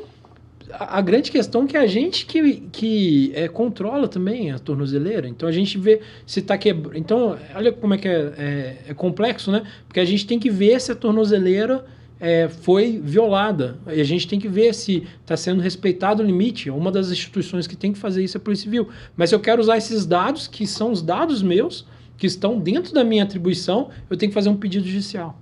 Você entende? Aí teve a mesma coisa que aconteceu com o Detran há um tempo atrás, que o pessoal falou assim, para vocês conseguirem fotos de documentos do Detran, vocês vão ter que pedir autorização, perguntaram, né? Fizeram um ofício pra gente falando, como é que você conseguiu fotos dos documentos do Detran sem autorização judicial? Aí a nossa resposta foi, o Detran está dentro da Polícia Civil. Sim. Então, assim, é uma coisa que estava, na época ainda estava vinculada, é uma coisa que está dentro da Polícia Civil, eu vou ter que formalizar um pedido, sabe? Aí hoje vai ter uma manifestação do Ministério Público. Ou já mudou? Hoje também é assim, de acordo com o CNJ é assim. Então, assim, a gente às vezes tem que formalizar um tipo de pedido e aí vai intocar, porque aí você tem pedidos que vão muito rápido, tem pedidos que vão mais devagar, a gente sabe como é que é. E a gente não é o prazo que é estabelecido do CPP que atrapalha as nossas investigações, é o tempo de pilha. Todo mundo que trabalha em algum lugar sabe, né? Não é o inquérito, o tempo que o delegado demorou para fazer um relatório, é o tempo que o inquérito ficou em cima de uma pilha esperando alguém pegar ele para ser desenvolvido, sabe? Então, assim, tudo que a gente puder evitar essa pilha, esse tempo que a gente tem ali, é o fundamental. A gente sabe disso, não é uma decisão de um desembargador que atrapalha um processo judicial. É o tempo que a gente tem que levar para aquela dali ser pautado. Às vezes tem adiamento, às vezes tem alguma coisa, né? Para a decisão geralmente são decisões rápidas, muitas vezes até burocráticas, né? Mas mesmo assim, quanto mais a gente conseguir que a gente levar para o Poder Judiciário opinar sobre a investigação policial assim, a priori, às vezes mais devagar vai ficar, mais burocrático vai ficar, e a investigação policial tem que ser uma resposta rápida. Essa questão procedimental ela é importante e relevante, mas daí a engessar, que é uma questão que vai prejudicar, porque burocratizar digamos assim, no sentido de engessar realmente uma investigação, a sua extrema burocratização seria o mesmo que burocratizar a vida. Ela é mutável por si só. Então, e uma investigação também, porque ela está inserida na vida, na nossa vida, no nosso cotidiano, no nosso contexto. Como que eu vou burocratizar a vida que, por sua própria razão natural, ela está se transformando e é hoje com uma velocidade gigantesca, e levar para uma situação que trabalha dentro desse contexto de vida também. Realmente fica inviável. E aí sim pode acontecer e certamente acontece um prejuízo muito grande, um retardo de tempo muito grande, né? Realmente tem que ter essa avaliação muito criteriosa. Tem um caso bem específico assim que a gente pegou, que foi um rapaz, ele matou um cara aqui em Belo Horizonte. A gente sabia mais ou menos quem que era, a gente já tinha essa informação. Só que a gente ainda estava no trâmite do inquérito, fazendo as oitivas. Aí quando foi umas 6 horas, um PM me ligou de uma cidade do interior e falou assim, ele tá aqui, tá ele, tá o carro dele, ele, a mulher dele, o filho dele e uma televisão. Aí o que a gente pensou? Ele pegou tudo que ele amava e tá fugindo, porque tá levando até uma televisão. Se fosse com o filho, ele falava que tava fazendo um passeio, alguma coisa assim. E aí a gente pegou, era já umas 6 e pouca, aí vamos concluir o inquérito o mais rápido possível, junto à peça pericial, não tinha comunicação dos investigadores, eles fizeram um relatório deles, eu fiz um relatório, fiz o pedido de prisão. A gente acabou isso, devia ser umas 9h20 da noite. E aí acabou isso, peguei o pedido, né? A PM liberou ele, porque não tinha motivo também, não tinha mandado de prisão. Tipo numa blitz. Foi parado numa blitz, numa cidade do interior. A PM não tinha por que manter ele preso, então ela não podia, né? Liberou ele, né? Logicamente. Uma das sortes que a gente teve é que o carro não estava com CRLV. Então... Aí pôde apreender o veículo. Aprendeu o veículo. Quando aprendeu o veículo, já era da parte da noite, ele acabou ficando num hotel, porque ele não conseguia pagar, regulamentar todo o veículo, ele vai ter que pedir, e ir até o Ciretran para pedir restituição do veículo. E aí eu fui lá, fiz o pedido de prisão, fui até o Poder Judiciário, né, o juiz plantonista, tinha lá o promotor plantonista, o juiz plantonista, a gente despachou no plantão mesmo judicial.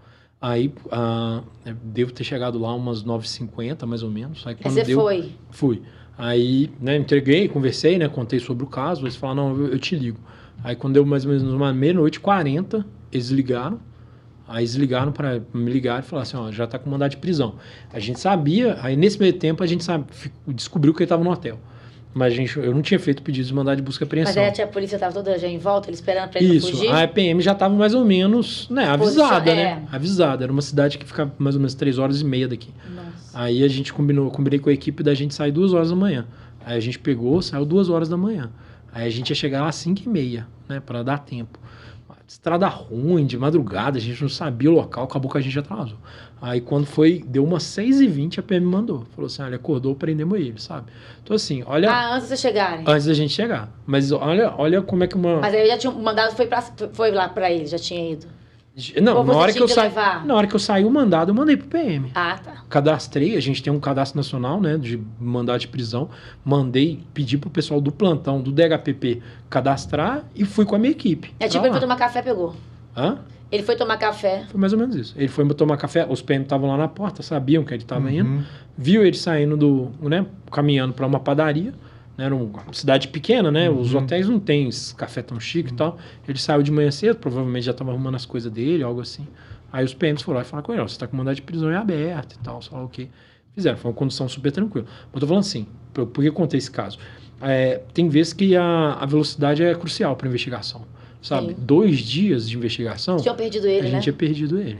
3 dias de investigação, a gente tinha perdido ele. A gente deu uma sorte. Sim. Primeiro que a gente tinha um juiz muito atuante, a gente teve um promotor muito atuante, esse mesmo de madrugada, despacharam aquele procedimento ali, né? E tivemos uma sorte também de ter contato com a PM, polícia, bom ali. Né? Porque senão a gente teria, às vezes, chegado atrasado. E era um caso conhecido para a polícia saber? Polícia Militar? É. É porque a gente tem essa relação próxima com a Polícia Militar. Entendi. Então a gente já estabelece alguns alvos. Esse daí já é um alvo conjunto nosso. Ele já vinha praticando alguns crimes, não? Não é que ele vinha praticando, mas quando a gente começou a investigação estava muito clara. Ah, entendi. Então a gente já tinha mandado, a gente já tinha pedido, né, eu tenho um contato bom com o tenente da nossa área, a gente tinha falado assim, ó, dá uma controlada, dá uma olhada aí, né? Se esse cara vai ter alguma movimentação estranha. E ele estava mudando. Porque acontece várias pessoas assim, além da fuga, né, que é uma coisa normal, às vezes matar uma pessoa é uma coisa muito pesada. E esse cara, por exemplo, ele não tinha passagem policial.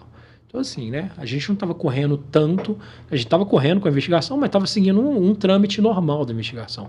Tanto que depois a gente conseguiu, nesse caso foi uma temporária, aí fizemos a prisão dele, aí corre com tudo, né, aí tem que resolver o resto do inquérito. Por exemplo, nesse caso aí, eu tinha laudo de necrópsia, mas eu não tinha laudo de local. De homicídio. Aí eu tive que falar, liga lá no Instituto Criminalístico e fala, ó, adianta o laudo de local, sabe? Porque o inquérito já está correndo aqui, vamos adiantar isso, né? E dar aquele embate, assim, pra gente resolver o mais rápido possível. Mas é natural, sabe? Assim, tem investigações que, se você não resolver ela em poucos dias, você não vai resolver ela mais nunca, você vai perder ela por completo. Esse trabalho ainda aí na linha do tempo. Mas igual você falou, é sensacional. É igual quando você fala assim, nossa, eu adoro, porque é um... Você volta para casa realizado. Você volta para casa completamente realizado. Quando sai o mandado de prisão, eu lembro que eu mandei, que quando saiu o mandado de prisão, eu mandei para minha chefe, era mais ou menos daí, 00:40. Aí ela mandou, tipo assim, sabe? Tipo assim, então assim, ela não precisava, ela não precisava estar acordada, sabe? Mas tava todo mundo naquele estado de tensão. Naquele estado de tensão. Assim, mas é uma tensão gostosa também, sabe? Você não sofre, é diferente, por exemplo, né? eu podia... Tem vocação pra isso. Eu podia estar, por exemplo, na área administrativa, dentro da polícia, que eu falei pra vocês, ou até uma delegacia mais tranquila. Menos perigosa, menos risco pra você. Mas a gente que trabalha no homicídios, né? Geralmente quem trabalha assim mais nessas especializados mesmo, tipo o cara que trabalha na fuga de veículos adora apurar. Se eu for para fuga de veículo, eu vou ter dificuldade, porque ainda nem carro direito eu conheço, então tem que entender de carro, tem que entender de chassi, tem que entender. Então, assim, é bom quando você trabalha com uma coisa que você gosta muito, sabe? Muito bom. Medo. Gosta muito, né? Medo. Aqui, mas fala agora, então, vamos para a gente chegando no final aqui do nosso tempo.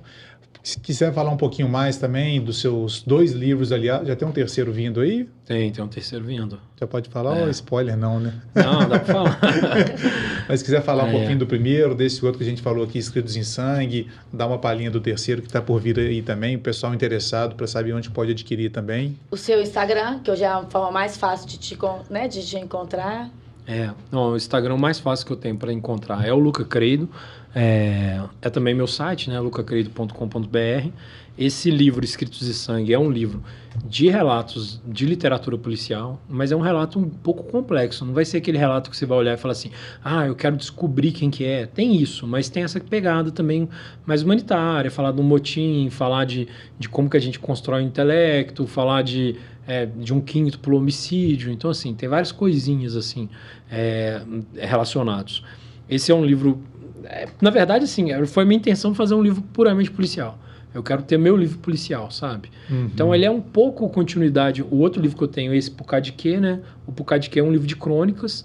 É um livro que tem uma aceitação, assim, bem boa. Tem, por exemplo, o pessoal do UFMG tem estudos sobre ele. Ele é muito indicado para o pessoal de 6º ano, de 9º ano também, que eles adotam em escolas. E... Até O Homem que Matou já tinha lido. Até O Homem que Matou já tinha lido. Já tinha lido, porque ele tem uma parte que eles... É porque, assim, coisas que eu não queria esquecer. Na verdade, é um diálogo. Que ele chama assim, coisas que eu não queria esquecer, né? Aí o mineiro pergunta você, por causa de quê, né? Por causa de quê você não quer esquecer? Aí tinha uma parte dele que, assim, coisas que eu não queria esquecer no meu trabalho. Aí eu vou falando da vida de um policial, sabe? Sim. Então, assim, então, por isso que eu acho que o professor indicou. Eu até perguntei quem que era o professor, mas acaba que eu não conheço ele. Mas é um livro assim, é um livro de crônicas, ele tem uma pegada um pouco mais leve, né? Mas ele trata muito também a respeito do luto. Então, assim, ele é um pouco complementar, porque eu vou pegando um pouco das histórias da minha vida e vou colocando em forma de crônica. Aqui eu tô pegando as histórias da minha vida e tô extrapolando também em relação a isso. Então, assim, quem conhece e gosta da profissão, é bom você ver um policial falando de como é que é a profissão. É algo que eu acho interessante, né? Então, assim, e dá pra ver que eu gosto muito, né, da profissão. Gosto muito disso daqui que eu tô fazendo. Então, assim, o Escritos em Sangue é o meu livro policial mesmo, assim, com uma pegada policial. E aí agora eu tô fazendo também tô tentando fazer, né, fazer um romance, que é também um romance policial. Então vai ser tipo policial. E aí eu tô trabalhando isso, assim, uma investigação policial e a corregedoria rodando em torno dessa investigação. Que é uma coisa que a gente estuda pouco, né? Como é que geralmente a gente vê um corpo no chão, como é que a gente vai desembolar para aquilo dali ser resolvido. Sim. E aí quando a gente está trabalhando nesse livro que eu estou trabalhando, a minha pegada vai ser um pouquinho diferente. A minha pegada vai ser mais assim, o que um policial sofre para desenvolver um caso em específico, sabe? Então assim, não chega a ser um thriller, mas ele tem essa pegada assim, qual que é o sofrimento, o que a gente leva para casa, esse negócio, né? Como é que você chega em casa e você vai dormir sabendo do que está acontecendo no seu serviço. E você consegue escrever 2 ao mesmo tempo? Não. Eu não consigo escrever nenhum, sabe? Eu demoro pra caramba, eu sou demorado, entendeu? Para escrever. Esse livro aqui foi quase uma exigência, que o pessoal começou a falar assim, pô, tem muito tempo que você não escreve, tem muito tempo que você não publica, vamos publicar e tal. Aí eu publiquei, porque também eu tava pegando muita revisão, sabe? Aí algumas coisas que eu gosto, assim, trabalhar com roteiro. Por exemplo, o pessoal escreve um livro, aí me manda, aí eu reviso. Igual assim, para fevereiro agora eu fechei uma trilogia. Aí o pessoal vai mandar os 3 livros, aí eu leio. Aí eu faço minha revisão, tipo assim, tanto literária, né? Então eu comento, porque eu sou formado em literatura, mas é mais essa pegada. Então assim, isso daqui nunca aconteceria. Igual, por exemplo, teve na parte policial, na parte policial. Igual, por exemplo, teve um livro que eu corrigi lá, que aí tinha uma operação policial, aí o chefe vai lá e chega e fala assim, nós vamos invadir lá dentro, eu sei que a chance nossa de voltar viva é remota, lá tem 50 pessoas, nós somos apenas 5. Um helicóptero acabou de passar com que trem lá me chama? Disco voador? É mais ou menos isso. Não, você tem 50 pessoas e tem 5 policiais, né? O meu chefe falasse um negócio desse, eu falo assim, não. Chance é remota. Mas o meu chefe fala um negócio desse, eu falo pra ele. Eu falo, pô, chefe, você me chamou pra isso, sabe? Não, eu vou voltar pra casa. Eu fui responder assim de câncer, entendeu? Não tem lógica. Então é isso, essas pegadas policiais, assim, que às vezes o cara... Legal. Porque é apaixonado, né, cara? Você vai lá quando a gente ia nas blockbusters, essas coisas assim, né? Sempre tem uma não parte é da minha lá. época, não, eu sou bem mais nova do que Tô na Netflix. Quando você vai na Netflix, sempre tem lá filmes policiais, né? E é uma profissão que é apaixonante. Quase não tem filmes de padeiro, né? Filmes mas a área policial geralmente é muito apaixonante. Sim. Então, assim, aí tem gente que escreve, que tem conhecimento, tem gente que não tem.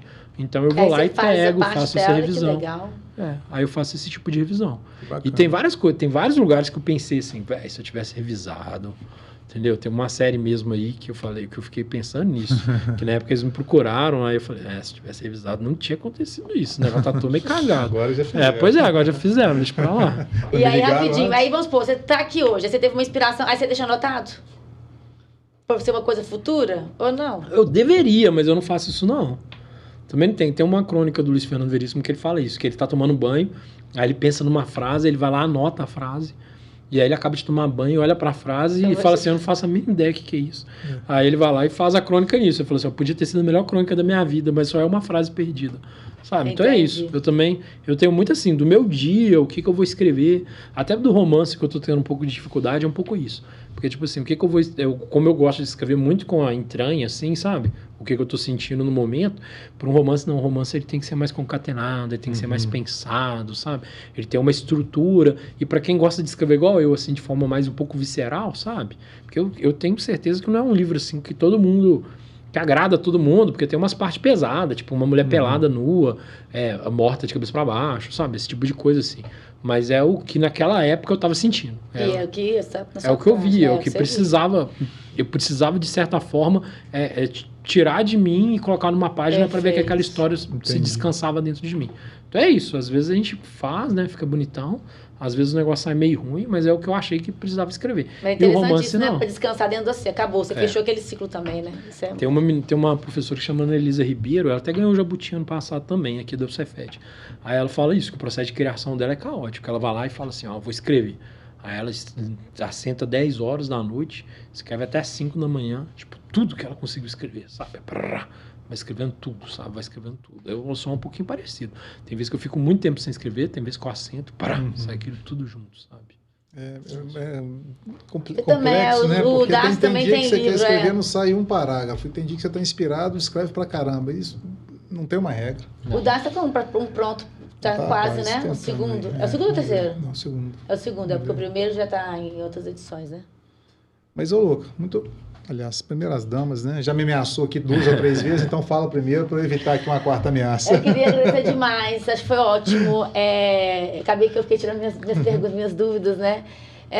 Agradecer a sua disponibilidade de novo, porque a gente sabe que o seu dia é super puxado, as suas ocupações, né? De lecionar, do seu livro, que é um lazer, trabalho, que é a forma de você se desabafar, da sua casa, da sua delegacia. Então, você ter tido essa disponibilidade com a gente, essa pronta disponibilidade, ia vir ontem. Quase veio ontem. Eu tava errando o dia. Eu erro normal. E aí, agradecer muito, Lucas, porque a gente sabe o tanto é difícil para vocês conseguirem ter um tempo para vir aqui. E, nossa, eu acho extraordinário. Eu vou tentar fazer uma nova turma para ir. Vou apresentar os 2 livros nas outras 2 instituições que eu estou. Porque, é igual você falou, né? Isso vira um motivo de estudo. E eu acho que foi o que a gente estava comentando num outro episódio que a gente tem aqui. As pessoas pararam de ler. Isso é lamentável. Não dá mais para ficar sem leitura. Então, assim, não dá para ficar no telefone. A vida está muito além disso e vai muito além disso. Então, eu queria agradecer. Deixa eu te passar minha canetinha. Antes, estou esquecendo uma coisa do brinde. Verdade. Lembrancinha, esqueci. Obrigado. Eu, na verdade, estava tanto sonhando com esse livro que eu falava, nossa, onde que vem? Tipo, nesse tati dele falava assim, não, eu vou te mandar o seu. Claro. Aí, na verdade, eu marquei hoje. Não, é muita coisa. Tem muita gente que nos auxilia aqui, olha, né? Que lindo. Adorei. Tem problema eu tirar já? Não, é seu. Mas eu quero minha dedicatória. Eu vou dar. Bom, gente, brigadão mesmo por ter me chamado, por ter me dado presente. Essa é uma parte muito relevante. Muito relevante, também é muito relevante o presente. É muito importante. Adorei participar. Eu gosto muito de... tem até café. É o Olha que legal. café do Minasul. Nossa, eu sou viciado. Aí tanto que eu já tomei 2 aqui. Mas adorei, gente. Mas a questão, assim, esse tipo de iniciativa para mim é crucial. Não só para mostrar o serviço, para mostrar coisas que a gente escreve, mas eu acho que é crucial também para aproximar a polícia da sociedade. Para mostrar que, assim, tem gente normal na polícia, já é alguma grande vantagem. Também da polícia, né? Já é uma grande vantagem. Tem. E outra coisa também, tem muita gente que vai e aí aquele monte de cachorro louco, aquela gritaiada, aquela confusão, né? Várias vezes a gente aparece na mídia mais para denegrir a polícia do que para falar do nosso trabalho, né? E, na verdade, o que a gente está falando? A gente está falando de funcionário público, que acorda todo dia de manhã, quer ir trabalhar e quer voltar para casa, para ter uma vida normal, uma vida em família, sabe? Não é nada de anormal. Mesmo tendo uma mulher que sugere um furto de um cachorro, né? Mas a gente tem uma vida normal, tudo tranquilo, e essas oportunidades que a gente tem assim, é crucial para o pessoal entender um pouco do nosso serviço, sabe? Descobrir que a gente tem técnicas, descobrir que é um trabalho muito mais intelectual do que parece, sabe? Aquela antiga polícia que a gente vê em filme, que é tanto retratada aí em várias coisas, né, de novela. O delegado porta, né? O delegado de blusona aberta, na hora que você chega, tá um bicheiro saindo lá de dentro da sala dela, sabe? Isso daí cada dia mais é uma velha polícia, sabe? Sim. Então, assim, morreu. Até porque a instituição é uma instituição que se renova muito rápido. Exato. Né? A gente tem... Hoje, quando a gente está falando ainda que a gente tem aposentadoria feminina com 25 anos de trabalho policial, masculina com 30 anos. Então, assim, eu com 55 estou aposentando. Porque eu entrei com 25, sonho, né? Eu não vou... assim, e também a gente não pode deixar a polícia envelhecer. Ninguém quer, né? Ninguém quer um policial de 60 anos correndo atrás dos outros na Praça 7. Né? Então é uma instituição que ela tem que se renovar. Então, assim, quem tem essas antigas impressões da polícia, sabe? Tenta se aproximar, tenta dar uma passada, tenta ver como é que a polícia funciona hoje em dia, que é surpreendente, sabe? É surpreendente. E é uma instituição maravilhosa. Quem gosta de concurso, quem estuda, quem faz faculdade, vale a pena pelo menos fazer um estágio, conhecer, dar uma passada lá, mesmo que não goste de direito penal, sabe? Vale a pena para você ver como é que o direito brota nas nossas mãos, assim. Eu acho que a polícia é fundamental, não só porque ela é um braço armado, né, do governo que a gente tem ali, mas às vezes a polícia é a única resposta que aquela sociedade conhece. Eu trabalhei num lugar muito pobre que chamava, né, uma região que é lá de Santa Luzia, né, a partir do Palmital, e a gente via quantos anseios chegavam para a gente, unicamente porque a única coisa do Estado que eles conhecem é o que? É um professor e um policial. Então, quantas vezes a gente não teve que ir lá negociar? Lembro um caso emblemático nosso, que a gente teve que negociar um portão, porque a menina comprou um portão, foi vacilo dela, ela estava alcoolizada. Aí ela comprou uma porta e ganhou um portão. E aí o cara não queria. Ela foi bêbada comprar uma porta? Comprou uma porta. E ela não queria de jeito nenhum. Então, assim, não é um caso de polícia, entendeu? Só que é um caso que gerou um distúrbio lá, lá no meio do pessoal. E a gente foi lá negociar. Falou, o portão é mais caro do que a porta. Você entregou um portão. Ah, não, mas é quem vai pegar o portão, já liberei o menino do portão, sabe? Aí a gente lá negociando, não, beleza, a gente arruma alguém para trazer o portão, você dá a porta. Vocês são vistos para evitar que aquilo se desdobre, né, num caso de polícia, isso, né? Justamente. E quantas vezes a gente já fez isso, sabe? Só uma negociação. Mas é muito interessante você falar, a gente já despediu e continua falando, né? Mas é isso mesmo, muita gente só conhece o Estado ou pelo professor ou pelo policial. São essas duas figuras representativas. E é ruim quando a gente pensa nessa polícia truculenta, porque aí fica parecendo que o cartão de apresentação do Estado é a força. Então a chance de se revoltarem contra o Estado é gigantesca. Exato, exatamente. Achei excelente isso. Então a Cacá já fez os agradecimentos dela. Eu te agradeço de novo, Luca, pela presença, pela contribuição, pelas informações, pelos ensinamentos, pela disponibilidade de tempo, que eu sei que é muito corrido hoje, muito escasso, mas pela sua boa vontade em aceitar o nosso convite prontamente, sabe? A gente fica muito feliz, fica honrado com a sua presença aqui. Então, deixo aqui meu nome, da Cacá, mais uma vez, do Alfajures, os nossos agradecimentos. Espero que você tenha gostado também. Já falo aqui para o pessoal, então, inscritos em sangue, adquiram. Eu ganhei o meu já. Tá? Então, a gente vai ficando por aqui, encerrando mais um AlfaCast, o podcast do Alfajures, deixando aqui nossos agradecimentos à editora De Plácido, ao IDP Jus, à Câmara de Conciliação, Mediação e Arbitragem e Minas do Sul Cafés Especiais. Tchau, tchau, e até a próxima.